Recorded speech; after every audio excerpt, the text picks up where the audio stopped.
गोंदवलेकर महाराजांचं प्रवचन 16 फेब्रुवारी. ज्या स्थितीत परमात्मा ठरतो त्यात आनंद मानावा. प्रपंचातल्या दुःखाबद्दल वाईट वाटून घेऊ नये. आपण जगात वागताना सर्व माझे माझे असे म्हणतो, पण प्रत्यक्ष आपल्या वाटणीला किती येते याचा कधी आपण विचार करतो का? मिळण्याची आणि मिळवण्याची हाव वाढल्यामुळेच आपल्याला खरे दुःख होते. ही हाव नाहीशी व्हायला भगवंताच्या स्मरणात राहणे हा एकच उपाय आहे. मी भगवंताचा आहे ही जाणीव ठेवून वागावे. भगवंताकडे चित्त गुंतवून ठेवावे. हाच खरा धर्म मानावा. जगाला फसवू नये आणि जगाकडून फसले जाऊ नये. नामात जो राहतो तो सत्संगीत राहिला. व्यवसाय आणि हौस याप्रमाणे आपण संगत धरतो. मनाची आणि नामाची संगत जोडून द्यावी. मालकाच्या बरोबर असलेला कुत्रा ज्याप्रमाणे धीट होऊन दुसऱ्याला भुंकतो त्याप्रमाणे आपण भगवंताच्या आधाराने राहावे. भुंकू मात्र नये.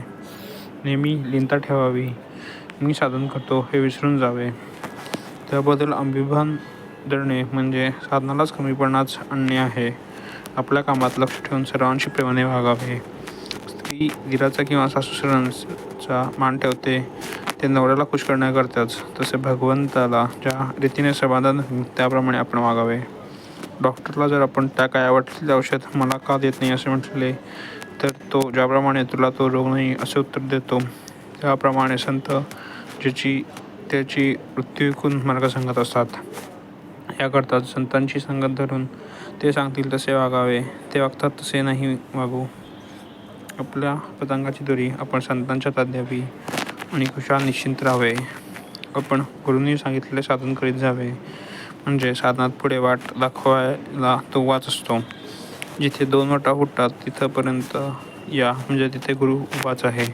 पण उगीच काही न करता पुढे काय आहे हे विचारण्याचे काय होणार? संतांनाच वेदांचा खरा अर्थ कळला.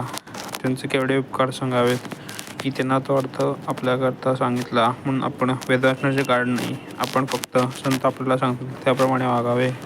त्यात आपलेच घुसडू नये. आपले काम खात्रीने झालेच पाहिजे.